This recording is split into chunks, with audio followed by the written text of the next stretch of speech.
Legal. Você comentou, né, do Open Finance, Open Banking, e você participa, né, do board aí de Open Banking, né, do Banco Central. Se você puder dar uma mega resumida, mas qual a situação hoje, né, em termos de, seja números aí de consentimento, a velocidade com que, né, isso está, vamos dizer assim, conquistando aí o dia a dia, né, do mercado e as fases também. Se puder fazer um panorama legal aí para a gente, por gentileza. Eu também quase não gosto de falar sobre isso, sabe? Então, poderia ficar a noite inteira aqui falando sobre isso. Enfim, bom, o Open Finance ele vem também com esse papel de democratizar o acesso aos serviços financeiros, então tem muito a ver com o que eu estava falando dessa questão de democratização financeira.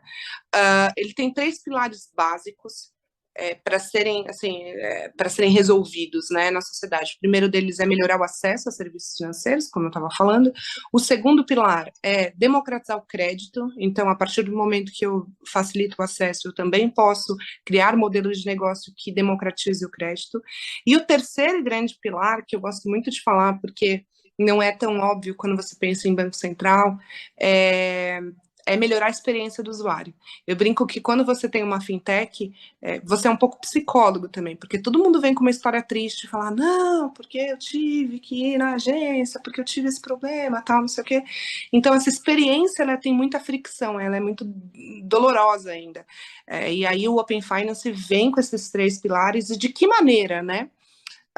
Fazendo com que o consumidor se empodere dos seus dados de consumo, de comportamento financeiro. Então, como é que funciona hoje? Hoje você fica preso dentro de uma instituição porque você não consegue pegar, exportar os seus dados e compartilhar com uma outra instituição, então você acaba ficando tudo lá, porque você tem ali a conta, há 15 anos você tem a conta lá, então quando você vai pegar crédito, obviamente aquele banco te conhece muito mais do que outros, você não consegue trazer essa experiência não, esses dados financeiros para nenhum lugar, e aí você fica lá preso, isso é muito ruim para a competição, né, e muito ruim para a inovação, mas também muito ruim para o consumidor, porque ele não vai pegar aquilo que é melhor para ele, ele vai pegar aquilo que está disponível.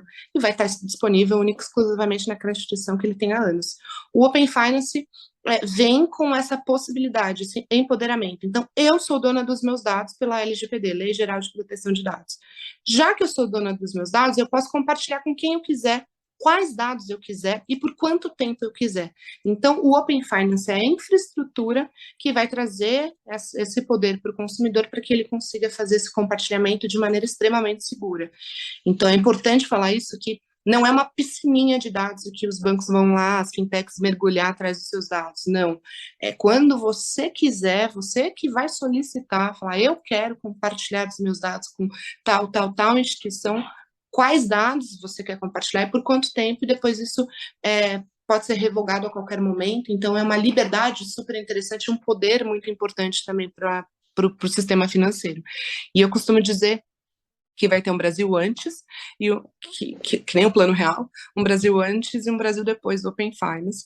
Obviamente que é um trabalho de longo prazo, como você falou, assim, são algumas fases, a gente tem 4 fases mínimas, mas isso não significa que acaba nessas 4 fases. É um projeto vivo, então ele vai estar sempre sendo aprimorado, mas eu tenho certeza que vai ter um impacto gigantesco.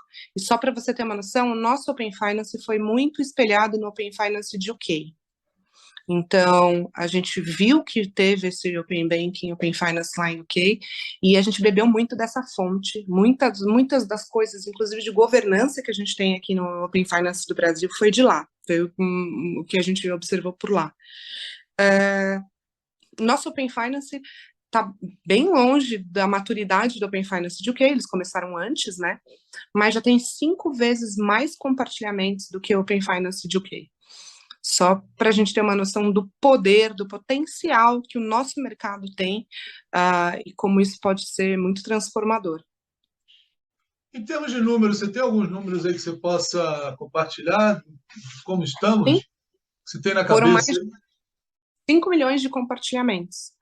E aí, no comparativo, né, em UK, de dados, né, 5 milhões de dados compartilhados. Em UK, na mesma data de comparação, né, mesma base de comparação, foram 1 milhão compartilhamentos. Então, é assustador, assim, tudo aqui é superlativo. Legal. E a gente está em que fase, assim? O que que falta em termos vamos chamar do programa do Banco Central? A gente está, assim, só para explicar um pouquinho como funciona, né, nessas 4 fases. Nós no conselho e nos GTs, né, especifica uma fase, aí na outra fase você implementa a fase que você especificou e começa a especificar a próxima fase. A gente está ali na fase 3 e fase 4. Então, a gente está ali na implementação da fase 3 e já começou as discussões ali da fase 4. Mas ainda tem bastante coisa da fase 2 e 3 que precisa ser implementada, né? Os pontos obrigatórios a gente já vai implementando, outros pontos, como não tem a parte regulatória muito presa, isso vai ficando, obviamente, diluído no tempo. Então, a gente está ali implementando coisa da fase 2, implementando coisa da fase 3, discutindo algumas coisas ainda da fase 3, fase 4 e por aí vai. Mas a gente está já mais avançado nesse sentido. Só para você ter uma noção, assim, a partir da fase 1, eram dados de informação dos produtos dos bancos.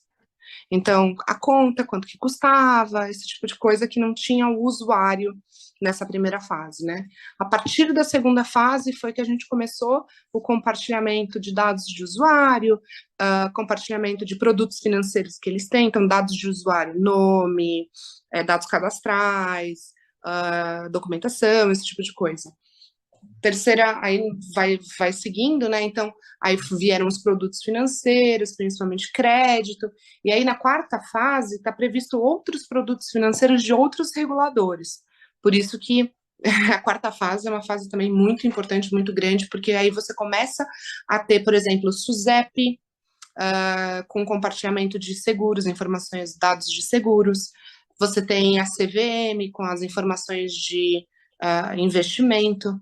Então, o negócio começa a ficar cada vez maior, assim. Bacana. Mudou o nome, tá?